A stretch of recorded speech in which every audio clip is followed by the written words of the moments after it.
you have it, all you transistor radio bugs. How'd that one grab you? That...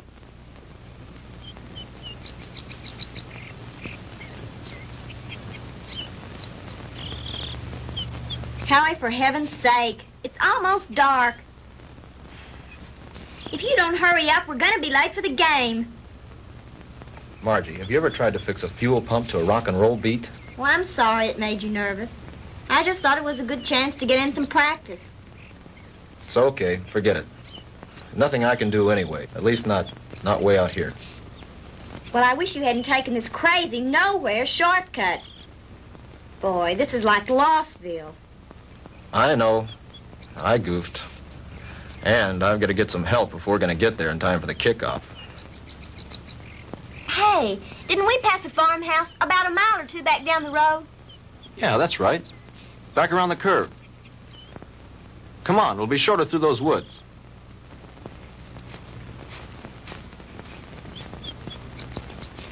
Oh, Howie, look. I don't think we ought to go on that property. Look, you want to get to the game, don't you? Of course I do. Come on.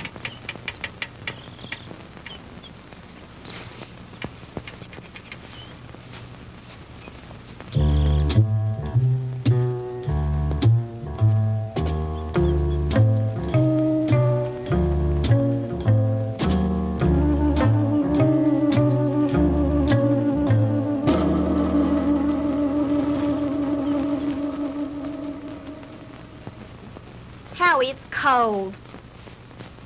It's so dark, we should have brought the flashlight. It isn't working. Batteries are down and I forgot to replace them.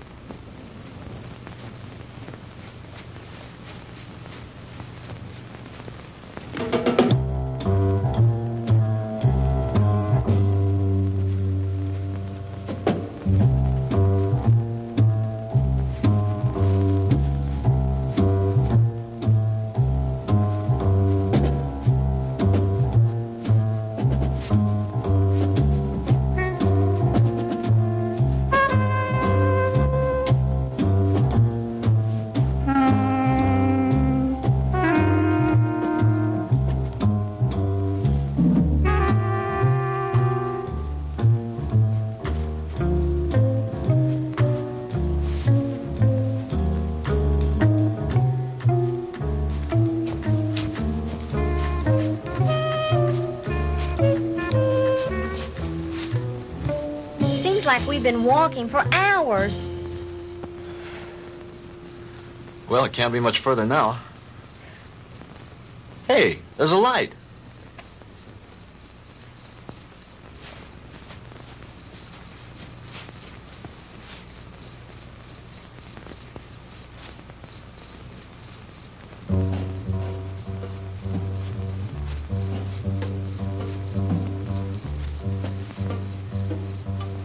Huh.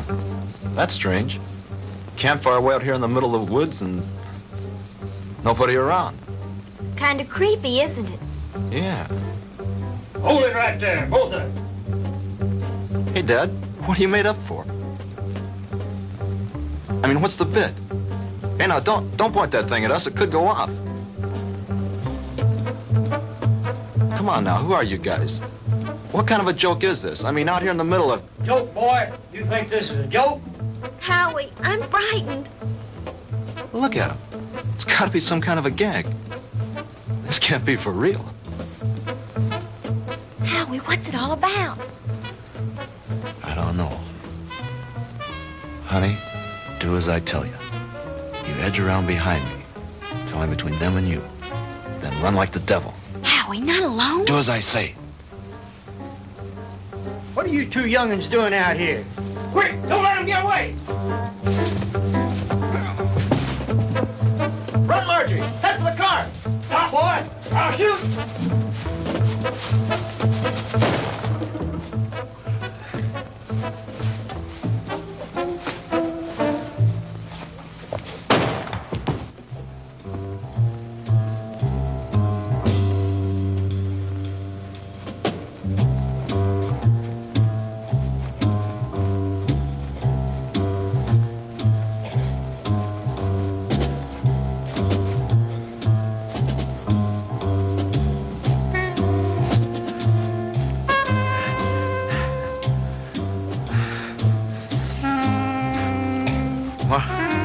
Margie? Margie?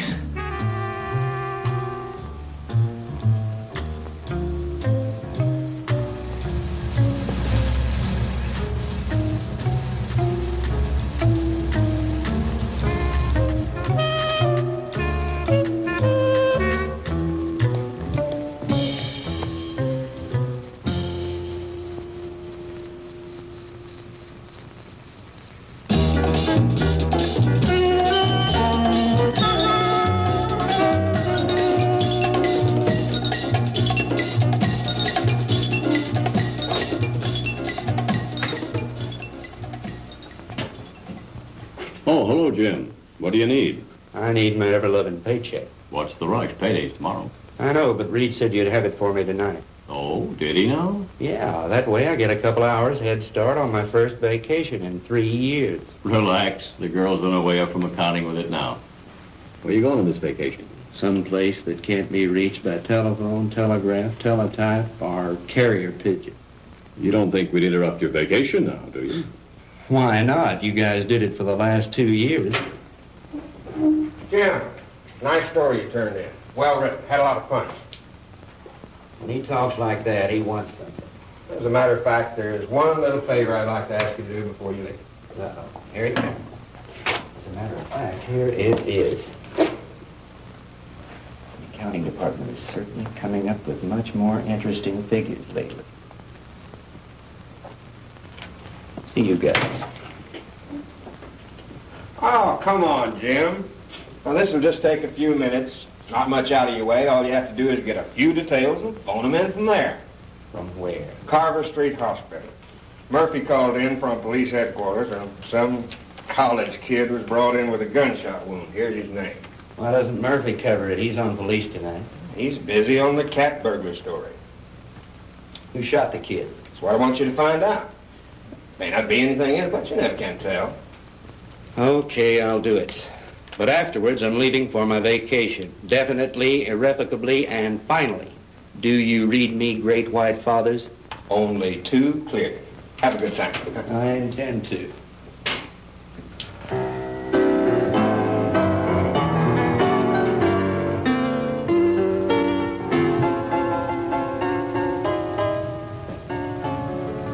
Hello, blonde girl. Why, James Crandall, what brings you here? Now, don't tell me. Let me guess. They sent you down for an egoectomy. Oh, what? An egoectomy. They're going to cut out that big, fat ego of... Oh, that's funny. Funny. I want some information. Like what? Like, you got a boy here. Howard Ellison, college kid. In some kind of shooting scrape. That's the kid they brought in this evening. But I don't think he's having visitors. Well, could I speak to his MD? Mm-hmm. That would be Dr. Wilson Blake. Ah, yes. Blake of the Rusty Scalpel. Oh, you know him? I should. He broke into me once and stole an appendix. Oh, funny. That's funny. He's in his office. I know where he is. Dig you later, Angel. Yes, that's all right with me, Dr. Thornton. 10:30 will be fine. Yes, I think the whole administrative staff should be there. Fine. See you in the morning, Doctor. Goodbye. Come in. Jim Crandall. Hello, Will. How are you? Hey, number one, how about yourself? No complaints? Can you spare a few minutes? Sure I can. Are you on duty? No, not really. I'm officially on vacation.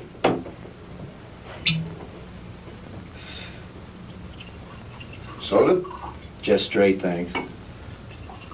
I bet you're here for a story on that Ellison boy. Good bet. Sit yourself down. So are some friends of yours. They left about an hour ago. Uh-oh, the local gendarmes, no doubt. Right. Lieutenant Partain and a couple of his men. They talked to the boy for about an hour and then finally... Wait a minute. Talk to him? You mean the Ellison kid's able to talk? Sure, he wasn't hurt too badly. The bullet didn't enter any of his vital organs. But the nurse said he couldn't have any visitors. Well, he can't. At least not now. He was too tired after that session with Partain. I want him to get some rest. Well, when can I see him? In the morning. In the morning? But talk, I gotta phone something into the editor. I can't fool around on this thing. I leave on my vacation tomorrow. Well, I envy you. We're so short-staffed here at the hospital, there's no telling when I'll be able to take a vacation. What did the kid say when he talked? He told a real weird story. The police have a transcript of it. I'd rather hear it from you if you don't mind. I don't think I should repeat it. I imagine the lieutenant would rather tell you himself. Oh, come off it, Doc. You know Partaine's not going to give me anything till he's good and ready. All right. All I can do is repeat what the boy said. But I'll warn you, you won't believe it. Suppose you try me. Well, this Ellison kid is a student at the university, a cheerleader, an honor student, an all-around popular kid. Early this afternoon, he and this co-ed... Co-ed? You mean there was a girl with him? Yes, one of the majorettes from the band, a girl named Margaret DeMar. DeMar? Couldn't be related to Sandy DeMar, the nightclub thrush. As a matter of fact, yes, her sister. Well, that adds a dash of color. What about the girl? I'm getting to that. Now, do you want to hear this story or not? Okay, go ahead. Well, early this afternoon, they left the university on their way downstate to that night game against Southern Tech. They had permission to drive down instead of going on the bus with the other students. They were running short of time, so they took a shortcut on one of those farm roads. Ellison's car started acting up and finally quit on them. They had to have help, so they started walking, trying to make it to a farmhouse. I said, hold it right there. Hey, Dad, what are you made up for? What are you two young'uns doing out here? Quick, don't let him get away! Run, Margie! Head for the car! Stop, boy!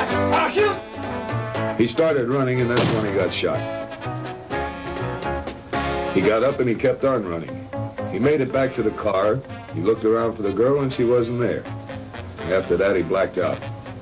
A passing motorist picked him up and brought him in, and that's the story the way he told it. You sure weren't kidding when you called it weird. I've heard some screwy ones in my time, but this one takes the prize. Yeah, that was exactly my reaction, at first. What do you mean, at first? Well, sometimes I'm forced to alter my opinion by certain evidence. I don't know if you're aware of it, Jim, but my hobby is American military history. I collect historical military objects like some men collect stamps, like this item that was brought in by a patient a couple of months ago. You know what that is? Well, it looks like some kind of rifle slug. Mm-hmm. I have a cigar box full of those at home. My brother and I used to find those in the woods and dig them out of trees when we were kids, back in Georgia 30 years ago. It was one just like the one you're holding now that I took out of young Ellison's body and gave to the police this evening. And if you ask me, they're going to have to dig a long way back in their ballistics file to find anything that matches that. Yeah? Yeah. You see, that's a mini-ball. The kind of a bullet they used during the Civil War.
Now, ladies and gentlemen, it is my privilege to present our heavenly little headliner and collector of 2 gold records, the girl with the orchid voice, Miss Sandra DeMar.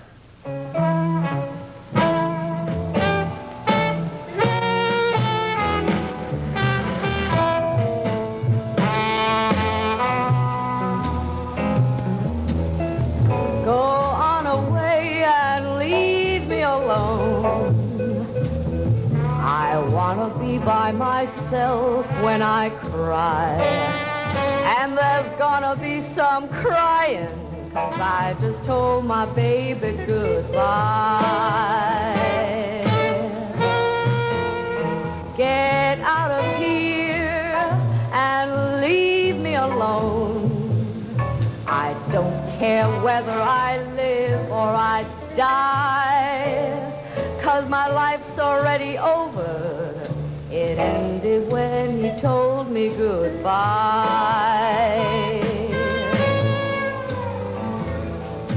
Why is it everything happens to me and my dreams all explode in my face? He was my own for a while, but he's gone, and I know no one can ever take his place.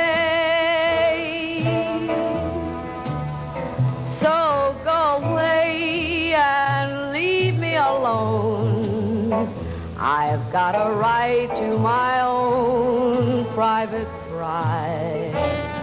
Coming down with the sorrows, 'cause I just told my baby goodbye.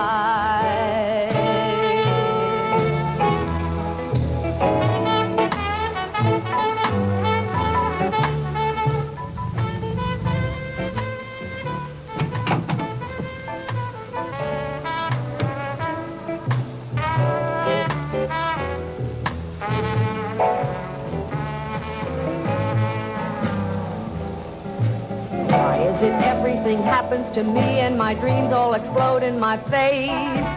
He was my own for a while, but he's gone, and I know Good evening, no Lieutenant. one. Evening, Ramon. No Is this visit official? Oh, there's nothing to worry about. We'd like to talk to Miss DeMar when she's through singing. Would you give her something while you're waiting? Thank you, no, we're on duty. Leave me alone. I've got a right to my own private cry. I'm coming down with the sorrows, 'cause I just told my baby goodbye.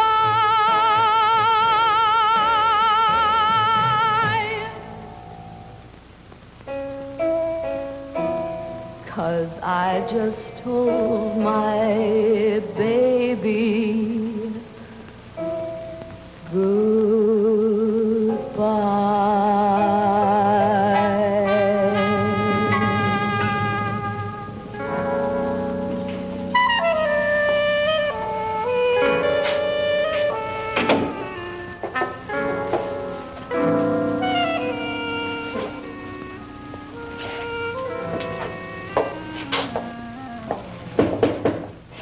Yes. Sandy, are you decent? Yes. 2 gentlemen from the police department want to talk to you. Police? Yes, Miss DeMar. I'm Lieutenant Partain, and this is Detective Lasky. We're just making a routine investigation. Have you heard from your sister this evening? Margie? Why, no. Why do you ask? Well, we just thought she might have called you. You see, we have reason to believe she may be missing. Missing? I don't understand. She's at a football game in Stephenville with Howard Ellison. I'm afraid not, Miss DeMar. Maybe you'd better sit down and let me tell you all that we know about it so far.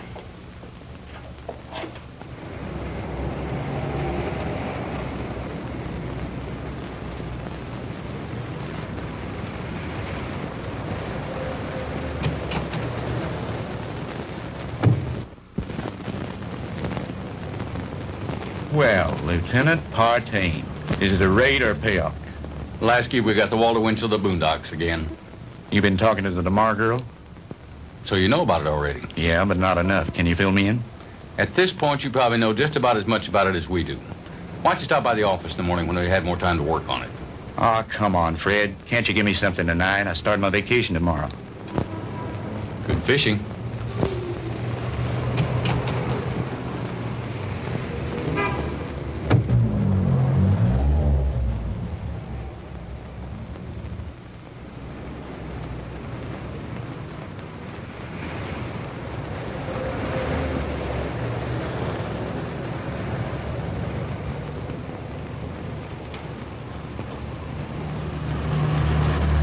Miss DeMar? Yes? I'm Jim Crandall with the Sentinel. Could I talk to you a moment? I'm sorry, Mr. Crandall. I really haven't time to talk. I've got to get home in case my sister calls. Well, that's what I wanted to talk to you about. Can I give you a lift home? Thanks, but I'll take a cab. Well, they're kind of slow this time of night. Well, all right, if you're sure it's not out of your way. Of course not. It's part of my job.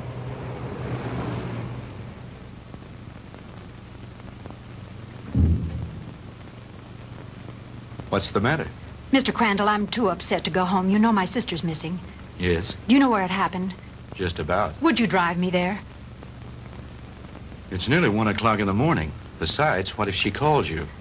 If she were going to call me, I'm sure she would have done so by now. It's nearly a 45-minute drive up there. Howie was picked up on a farm road just this side of Stephenville. If it's too much trouble, you can drop me at my apartment and I'll take my car. You're pretty determined to go, aren't you? If my sister's in trouble, I've got to be near her. Hop in. I need to go up there myself.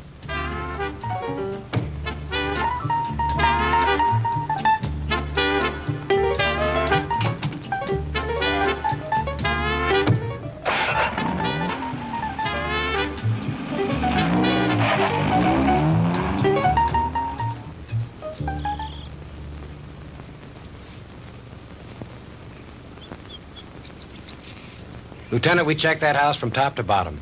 Nothing there. Okay, Lasky. As soon as the boys are through, have them go in and get some rest. We've done everything we can do here. Maybe the sheriff and his bloodhounds will turn something up. Right.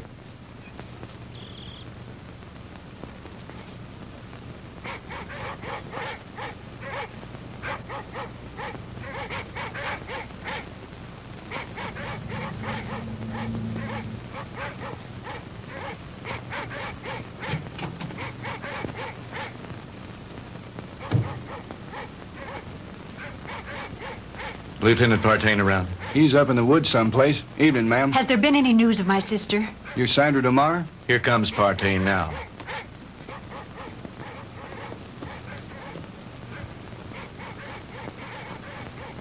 Lieutenant, have you found her yet? I'm afraid not. Crandall, what'd you bring her out here for anyway? I made him bring me, Lieutenant. Can you tell me anything about Margie? No, ma'am, I think you both made a trip out here for nothing. Why don't you go home and get some sleep? He's right, Sandy. You should do as he says. Jim, somewhere out there in that horrible blackness, it's my sister. Those dreadful dogs. They sound so terribly ominous. Oh, Jim.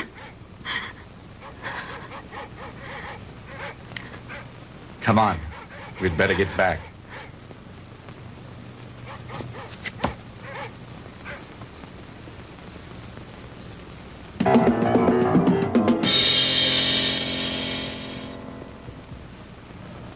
No, I'm going to check all the antique gun shops this morning, as soon as they open.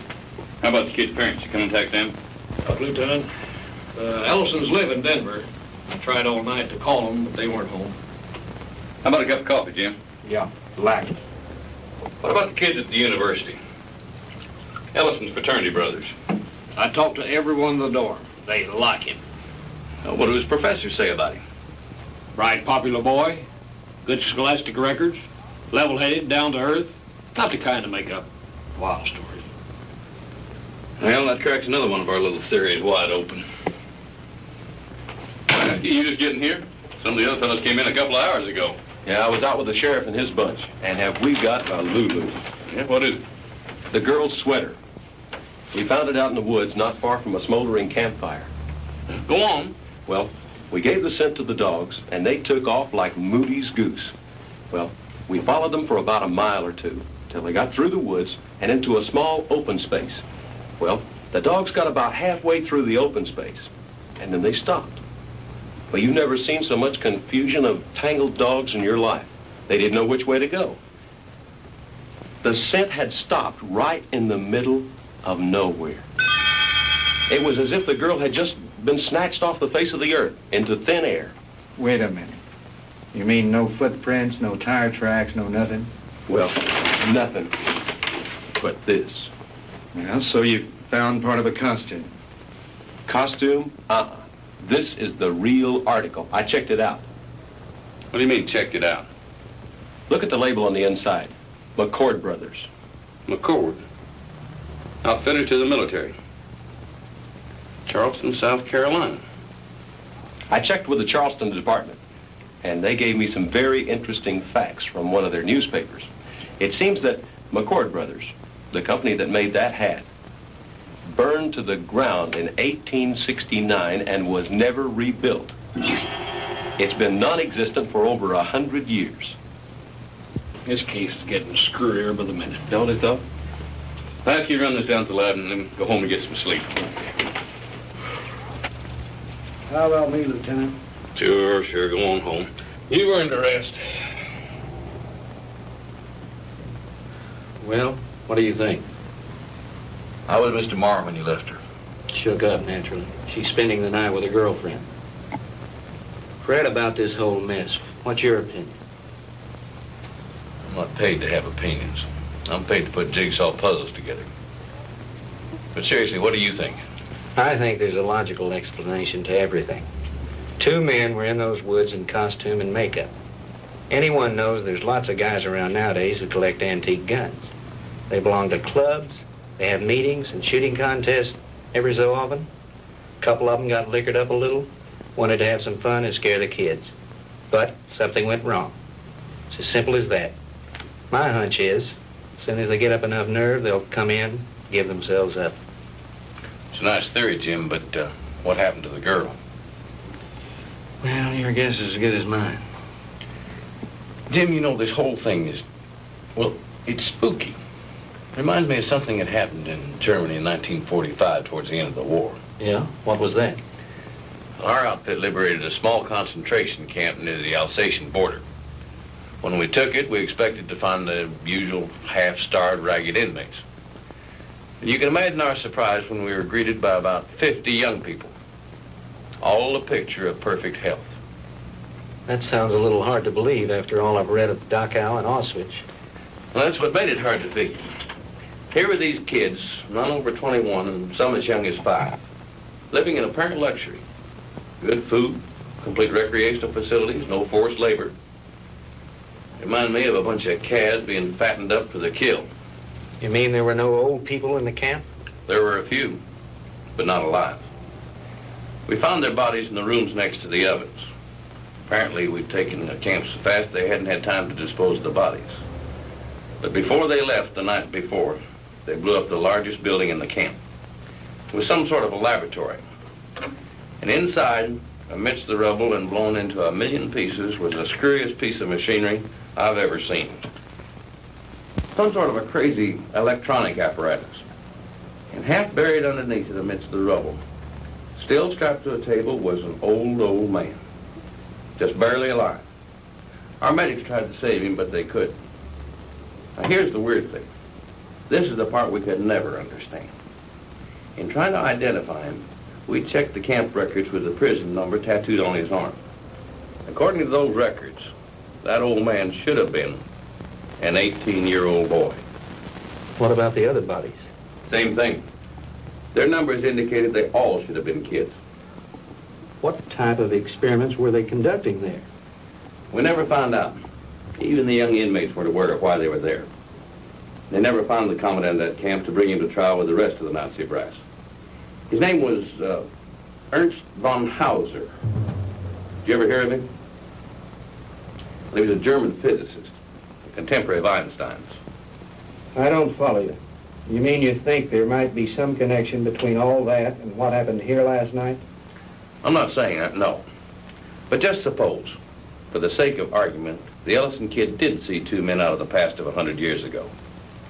That would mean somebody around here is tampering with time. Somebody was also tampering with time in that concentration camp. Now, wait a minute. Let me get this straight. You think that the machine found in that concentration camp was some kind of time machine, and that there may be another one like it around here. Is that what you're saying? I'm not saying anything. I'm just supposing. After all, they never found von Hauser. Lieutenant? Yeah, Walt. Captain wants to see you in his office. Wants you to bring the file on the Maddox case. Be right there. How am I ever going to turn in a story like that? That's your problem.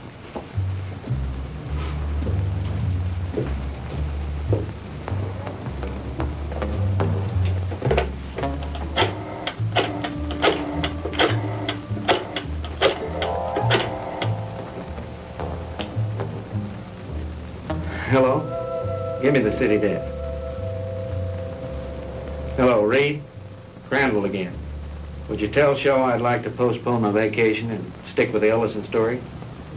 Yeah, that's right. You know that Pulitzer Prize you're always kidding me about? Well, if this thing turns out to be what it looks like, I just might win it. No, nothing new at the moment. I'll keep you posted. Yeah, I've got a little research to do in the library. Then I'm going to the hospital to interview the kid. Right. Talk to you later.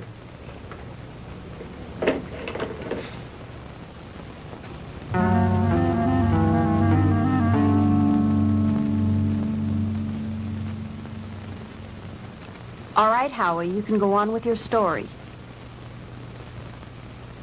That's about it, Mr. Crandall.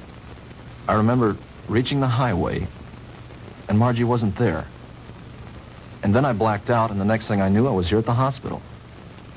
And you really don't think, Howie, that those guys were just a couple of kooks in Civil War costumes? Mr. Crandall, I don't know how to explain it, but I got the distinct feeling that these guys were for real. I mean, like something straight out of Gone with the Wind. Howie, what's your idea of what happened to Margie? Do you think these two guys grabbed her? I don't know, Mr. Crandall. I don't know. That's what's bugging me out of my skull. Nurse, is Mr. Ellison awake? Yes, he is. He has another visitor, but you can go on in. Thank you.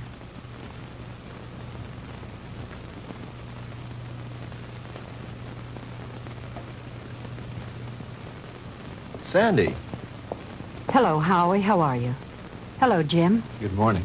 Have you heard anything from Margie? Not yet. I brought you some flowers.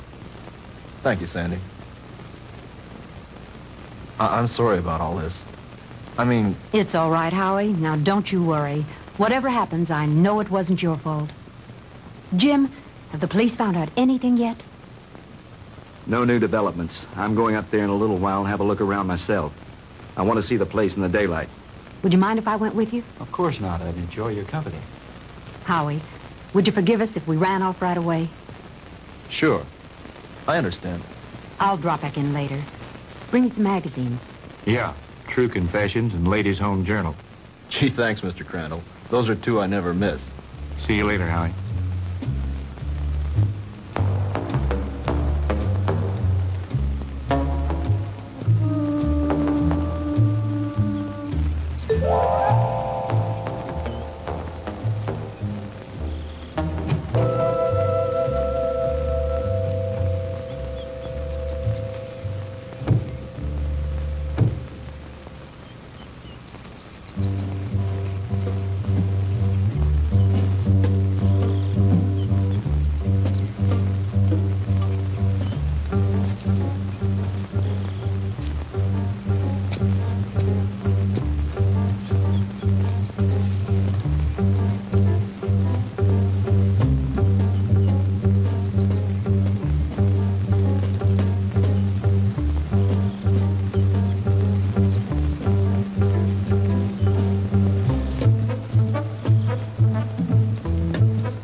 Looks like the typical haunted house, doesn't it, Jim? Yeah. The meadow where they found the cap and where Margie's trail ended is supposed to be nearby. Do you think this old place has anything to do with her disappearance, Jim? I don't think so.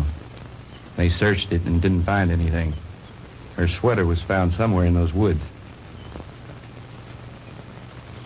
think I'll have a look around.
Get out of here.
What happened?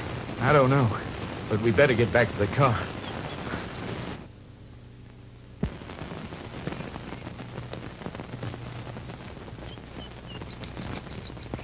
Jim! Well, the car! It's gone!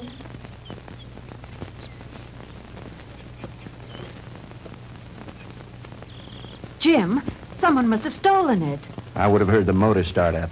Besides, I have the key in my pocket. Well, this must be the wrong place. This isn't where we left it. This is where we left it, all right. But it looks different here. There are more trees than there were before. And that fence, that wasn't here when we came down the road. And the barbed wire fence is gone. Jim, we're lost. I don't think so. At least, not the way you mean. Jim, I'm frightened. It's all right. Let me think a minute. This road was paved, and now it's dirt. And there isn't a telephone pole in sight. I know. Jim, what is it? What's happening? I don't understand it. Where's the car? Where are we now? Jim, I know you know what's happening to us, and you won't tell me. And why not?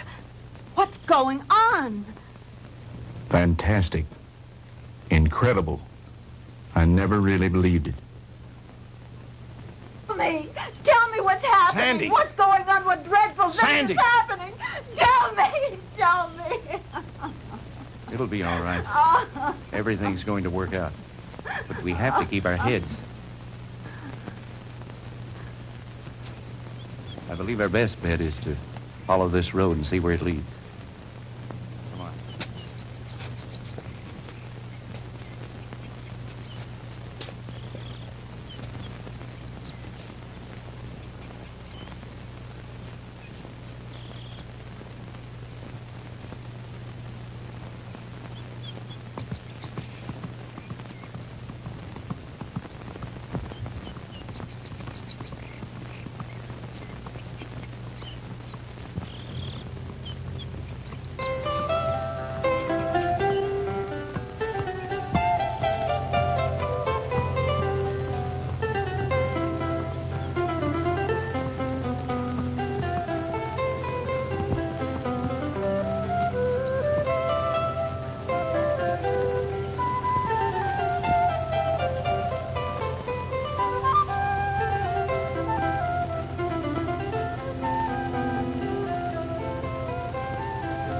Jim, his clothing. I know.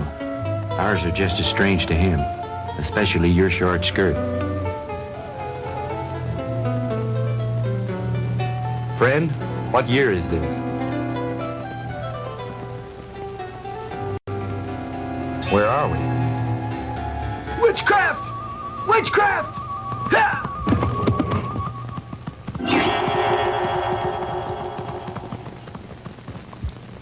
Jim. Honey, I don't know how to explain it, but somehow we've been set back in time.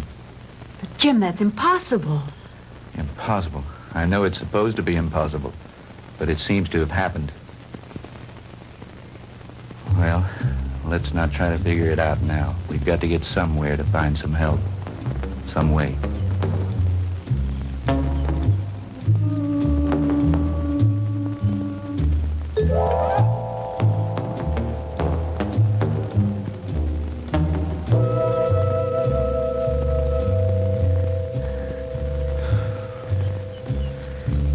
Jim, I'm sorry, but I don't think I can go any farther.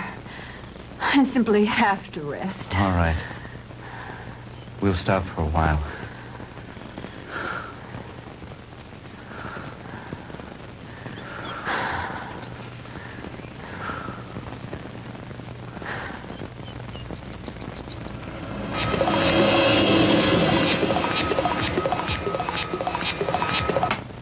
Welcome, my friends, to my little workshop.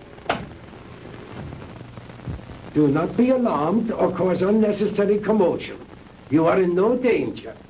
At least, not for the moment. Won't you please step out?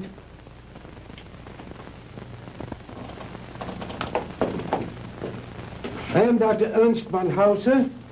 These are two of my assistants, Manfred and Wolf. Where are we? I told you. We are in my little workshop. And I tell you again, please do not be alarmed. What time is this? What century are we in? Does it matter, my friend? There really is no such thing as time, except as a relative measuring device in your own mind. We're not interested in double talk. What happened to Margaret DeMar? What have you done with it? Please, Mr. Crandall, you will please remain calm. What have you done with my sister? Your sister is entirely safe, Mr. Marr, and I assure you I did not bring her here intentionally. She certainly didn't come here of her own free will. I didn't say that. I brought her here to keep her from harm. Then where is she? Let me see her. But of course. To the armor! Kommen Sie her! Schnell! To the armor. Bringen Sie Fräulein DeMar zu ihrer Schwester. Well,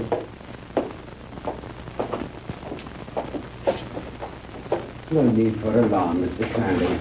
She'll be all right. She'll be able to freshen up. We will even furnish her a change of clothing.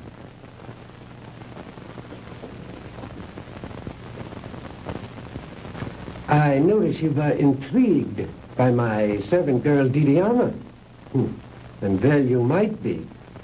Just a few thousand years ago, She was serving in the court of Tutankhamun, one of the great pharaohs of Egypt. And now she is serving me. Quite an experience, is it not? This is like a fantastic nightmare. I don't understand any of it. How did you get Margie here? I was conducting an experiment with a pair of gentlemen from the past. When the girl and her boyfriend wandered into the machine's field of materialization and encountered them. They shot the boy.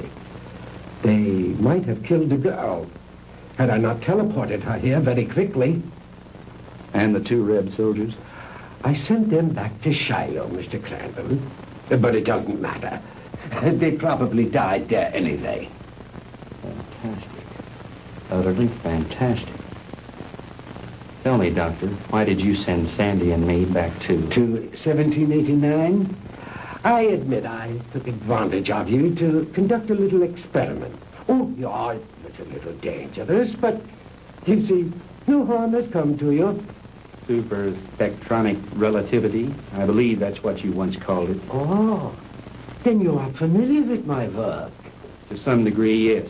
I read up on you this morning in the library after talking with the police. Oh. And what did you learn about me? Quite a bit. I know of your early career and some of the brilliant discoveries you made in the field of physics, and that you were expelled from the International Congress of Physicists because of your theories. Ah, that was a humiliation which will soon be avenged, Mr. Crandall. But go on. What else did you learn of me? Well, I know that you were a friend and sponsor of Adolf Hitler, that you helped elevate into power in the 30s, and became the organizer and administrator of his Department of Scientific Warfare. That's another thing that puzzles me, Herr Doctor. Why a man of your brilliance should identify himself with a fanatical madman like Hitler. How dare you refer to Adolf Hitler as a madman?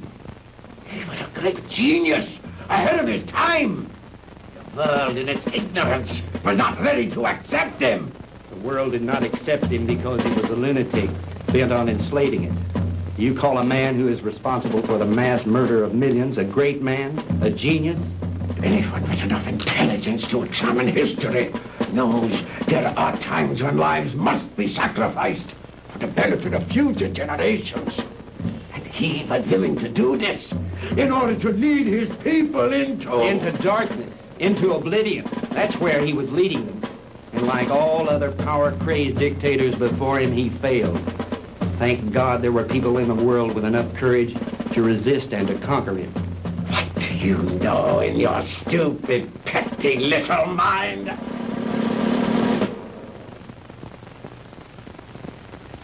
You will forgive me, Mr. Crandall, for my outburst of temper. You are, of course, entitled to your own opinion, for whatever small purpose it may serve you.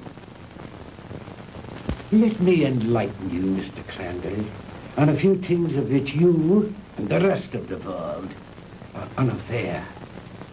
Blame for the loss of the war cannot be laid to Hitler or his doctrines. It was I who failed him.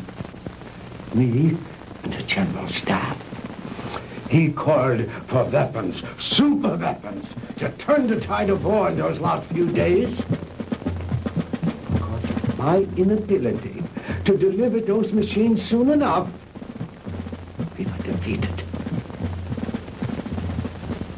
It might interest you to know that during those last few months of the war, we had almost perfected weapons so far in advance of anything that had gone before them as to make modern warfare in all its forms completely obsolete. Oh, if we had only had time for further experiments. I know of some of your experiments, like the ones carried out in a certain concentration camp. Oh, then you know about the aging machine. Yeah, they had almost perfected that one when the war ended. Oh, but that machine was one of the more primitive devices, like the jets and the rockets that we used so briefly. We were in the final stages, Mr. Crandall, of perfecting weapons that were truly astounding and against which you would have had no defense. A cannon that killed with sound waves, yet was completely silent. A giant generator gun that could electrocute whole armies in the field. Oh, and more, many more. We'd have only had a few more months to perfect those weapons. We could have plucked victory from the jaws of defeat. The Third Reich would have endured, not for 1,000 years as the Fuhrer dreamed, but forever. But the fact is that you failed, Herr Doctor. Failed and lost. But you are forgetting one thing, Mr. Crandall. That was 20 years ago. Since then, I have perfected and even improved on my original weapons. And we have conquered time. Dr. Einstein's so-called fourth dimension. Hitler will return, Mr. Crandall, and soon. Your victory was but a temporary one.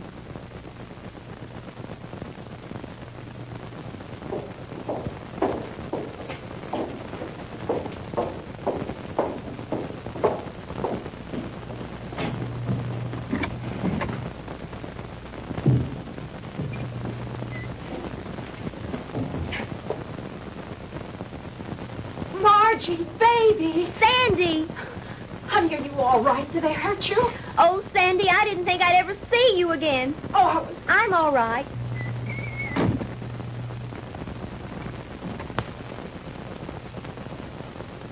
Let us out of here. Open this door. Let us out. Please, don't let them keep us here.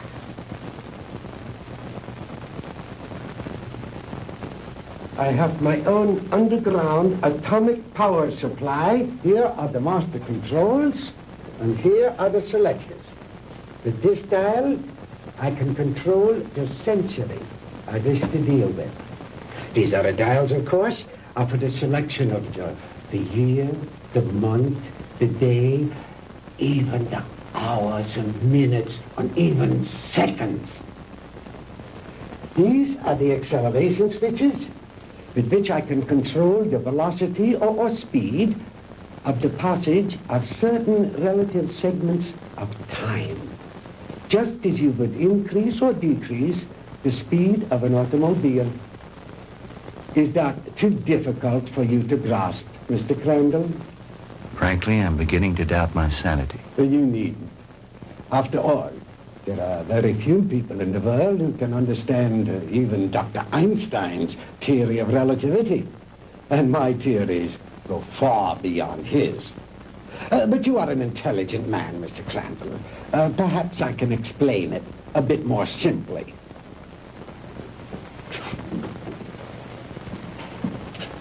Even let this line represent the world. With a line here to represent the equator, and a mark here and a mark here for the north and south poles. If an aircraft starts here, this side of the equator, and starts going up and up and up, it is going north, toward the North Pole. But the instant it passes over the pole, it is no longer going north. It is going south. And yet, it has not turned or changed its direction in any way. Now, that is the simplest way I know of to make you understand how my theory of superspectronic relativity was first developed. It has long been established that time and space do not exist except in relation to each other. Therefore, they are inseparable, indivisible, a space-time continuum. The faster we travel in space, the faster we travel in time. Now, let me use this short vertical line to represent an instant of time, and this horizontal arrow to represent velocity or speed. Now then, scientists have long held that light is the top limiting velocity in the universe. In other words, there is nothing in the world faster than light. And yet it is known that beta particles ejected from the nuclei of radioactive substances can attain velocities up to 99% that of light. Now, I have always based my theories on the premise that there is no limit to space.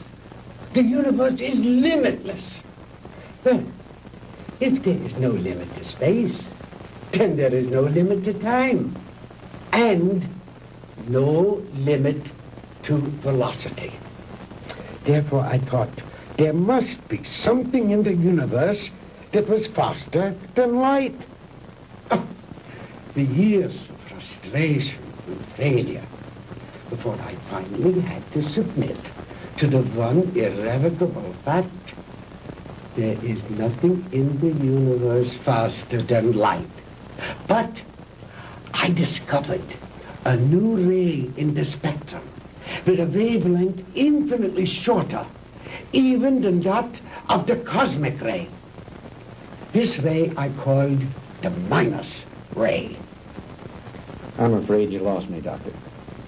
Well, in other words, while I discovered that the velocity of light is indeed the top velocity in the universe, that velocity need not remain constant. I discovered that through minus rays, velocity could actually be accelerated. And let me illustrate in this way. This line represents an instant in time. An instant, that is, in relation to our immediate vicinity in space. Now, if you enter a dark room or flip a switch, that room is instantly flooded with light. That is because that light, traveling at its great velocity, takes hardly any time at all to cover that small area of a room. It is immediate, instantaneous. Now, if that light had traveled any faster, it would have come on before you flipped the switch. Are you beginning to understand? I think so. Fine. Now then, just as I illustrated a moment ago, with the airplane flying up over the world, heading north until it passed over the North Pole, then its direction became south. The same thing is true in a sense of time.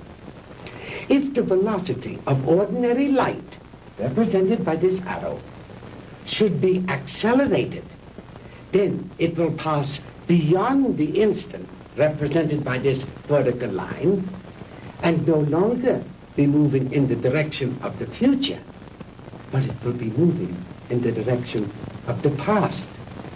It will no longer be going forward in time, but backward. The greater the velocity, or I should say, the greater the acceleration, the further back in time it will travel. In other words, if a guy left New York for Los Angeles and traveled fast enough, he'd get there before he started. You joke, Mr. Crandall, but crudely expressed, that is exactly what would happen. Why are you telling me all this? To impress upon you the superior scientific knowledge that we possess, my friend, and to illustrate why we would have won the war if we had only had a few more months. We were the slaves of time then. Time was our master. But I have changed all that. Now we are the masters, and time is our servant. Ah, you Americans are an egotistical, arrogant lot. How proud and superior you felt as you strutted through the ruined streets of our cities. The proud conquerors claiming the spoils of war. It's only temporary, my Yankee friend. Soon Hitler will return. We'll rewrite history. And the Third Reich will endure. Not for 1,000 years or 100,000 years, but forever. Immortality. The age-old dream of man is ours. The rest of the world will fall at our feet, and we shall rule for all eternity. Oh, good. Did you make the young ladies comfortable? Jawohl, Herr Doctor. And Manfred, did you see that Mr. Marr had a change of clothes? Jawohl. Good. The lecture is over, Mr. Crandall, and you look tired. If you will follow Manfred and Wolf, they will show you to your quarters. We weren't planning on staying. We want out of here now. I'm afraid that is impossible, Mr. Crandall. I must insist that you accept my hospitality. Now, wait a minute. Get your hands off me. Let go. Hornhauser, you can't get away with this.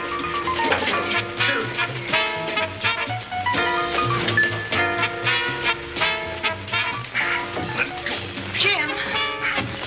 Jim! Sandy, are you all right? Oh, yes, we're all right, but why are they locking us up? What are they going to do with us? Nothing if I have anything to do with it. Oh! Oh, don't hurt him! Oh, don't hurt him! Oh.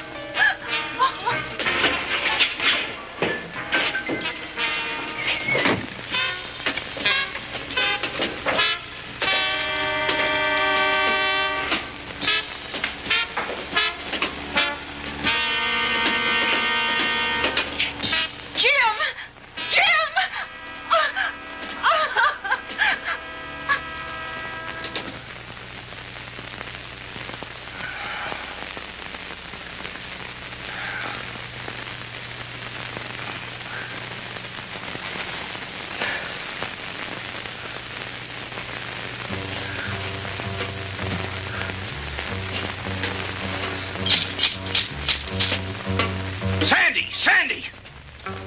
Sandy, answer me! We're here, Jim. We're all right. How about you? Just a minor headache, honey. Is Margie still with you? Yes, she's asleep. Jim, I'm scared. What do you think von Hauser intends to do with us? I don't know. But I do know one thing. I've got to figure a way out of here. Sandy, honey, I'm sorry about everything. I shouldn't have brought you with me this morning. It wasn't your fault. I asked to come along. After all we've been through, you must be beat. Have you had any sleep? No, I was worried about you. Well, try to get some rest while I do some thinking. Okay. As soon as Margie wakes up, I will.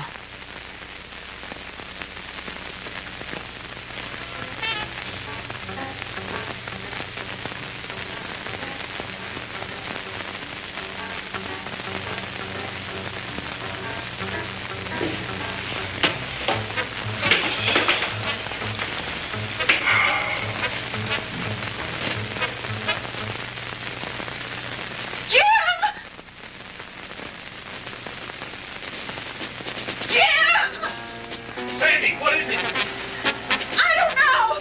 He wants to take Margie. Kommen Sie her, Fräulein. No, no, Sandy, don't let him take me. Kommen Sie her. No, Sandy. No, leave her alone. Take your hands off her. Don't let him take me, Sandy. Don't let him take me. Turn her loose. Oh! Sandy, who is it? What's going on? No. What's going on in there? What's happening?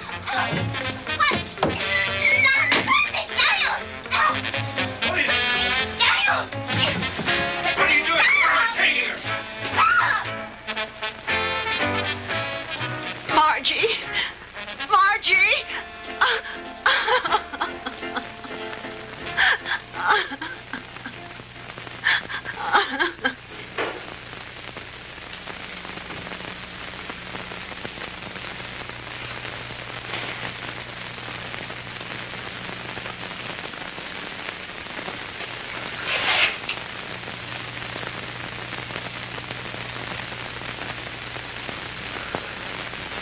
So you see, my dear, there was no reason for all that hysteria.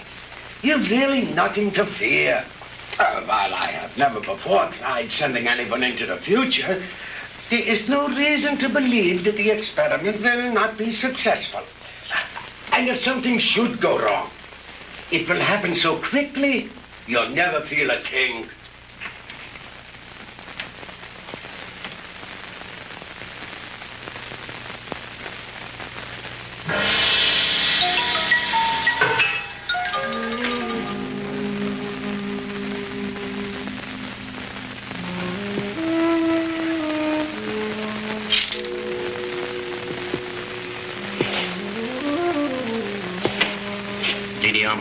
It is time you eat now. You speak English? Many others before you, they teach me talk. You mean there have been other prisoners here? Many. Are there any others here now? They all disappear. You eat now. It is all they give me for you. It's all right. At least it's better than nothing.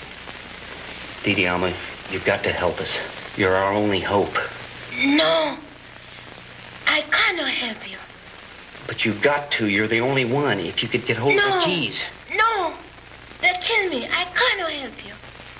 Please, Didi Alma, listen to me. No. We'll never get out of here if you don't help us. Please, Didi Alma. Please. I bring you food. You eat. Thank you. Sandy, see if you can persuade her to help us. It may be our only hope. Someone come. I must go now.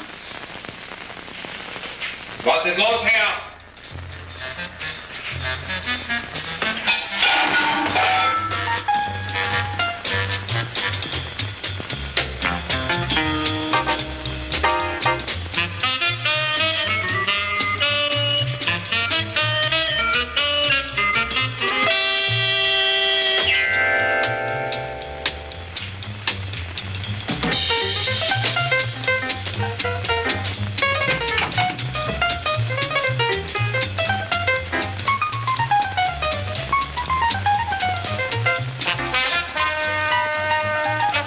Stay away from me.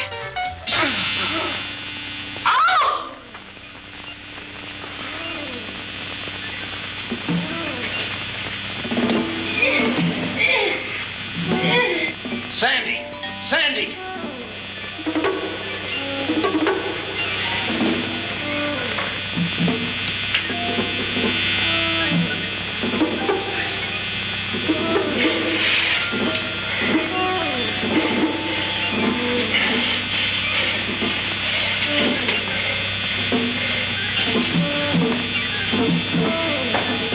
Sandy! Sandy!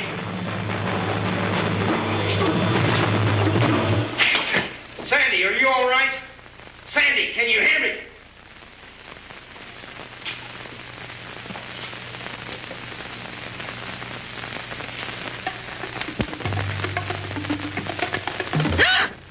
Sandy, honey, thank God you're safe. Quick, get his keys.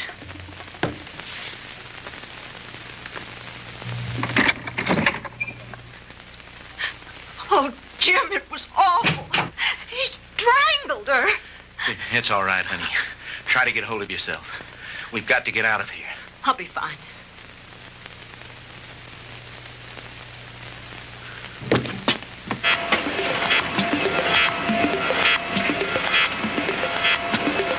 I told you, Mr. Maud, the struggle is useless. You will only tire yourself needlessly.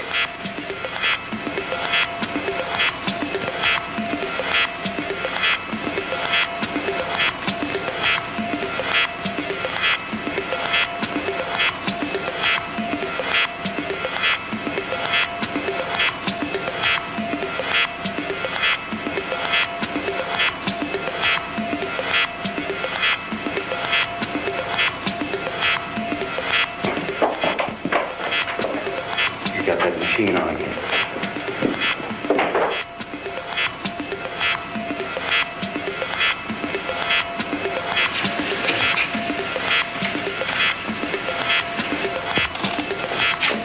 Switch it off, Doctor.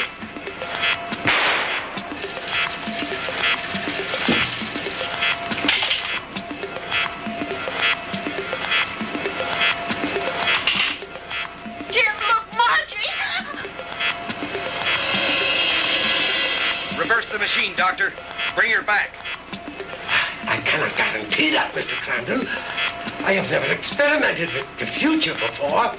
You insane, sadistic. If you don't bring that girl back, I'll empty this gun into that warped brain of yours.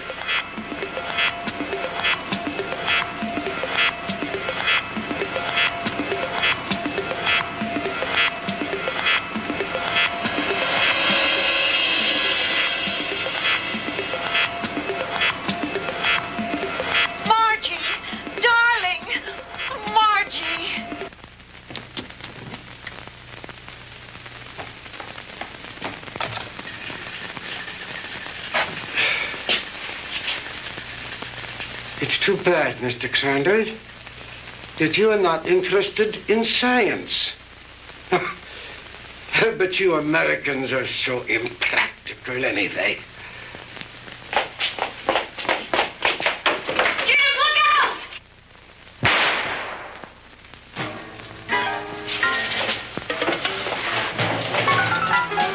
Just don't you try anything, Von Hauser. Don't try anything. That should cut down on your time travel, my good doctor.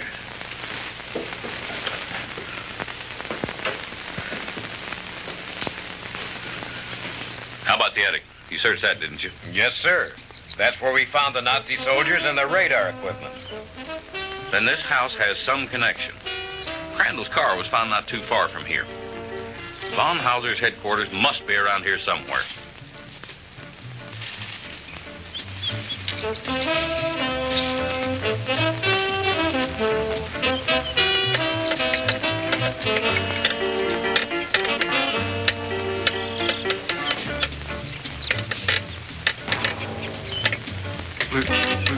Lieutenant? Yeah?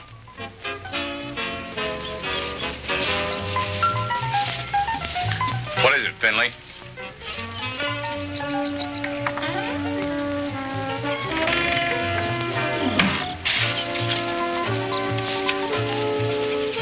Jim and the DeMars.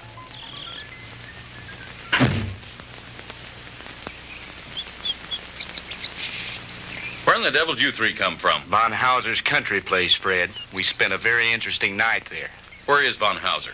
Down there in his laboratory. Listen! What's that sound?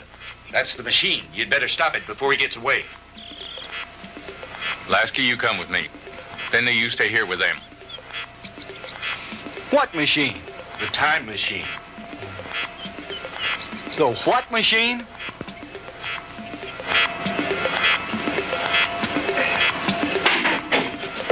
All right, Professor, hold it right there. Get away from that machine.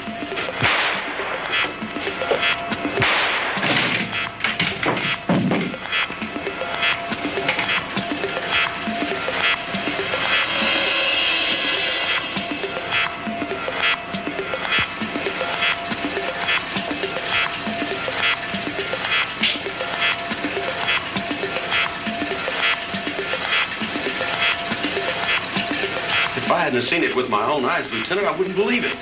I know. Ask you if you ever tell anyone what I'm about to do, I'll have your job so help. Is that clear? Lieutenant, I ain't seen nothing. Well, I don't know what makes this contraption work, but I think I know a darn good way to shut it off.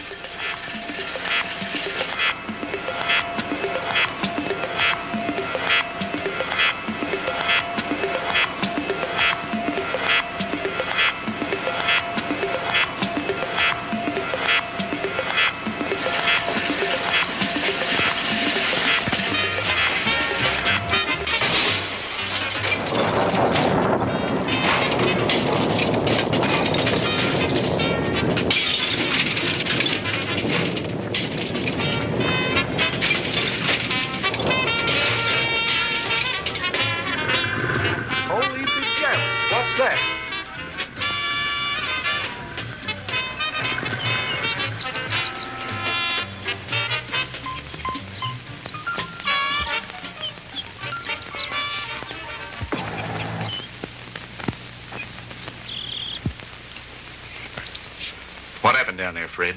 Forget it. Finley, call Miller at headquarters. Have him send some of the boys out. Are you two all right? Everything's fine. Thank you, Lieutenant. Why don't you take the two ladies home? Come on, Lasky.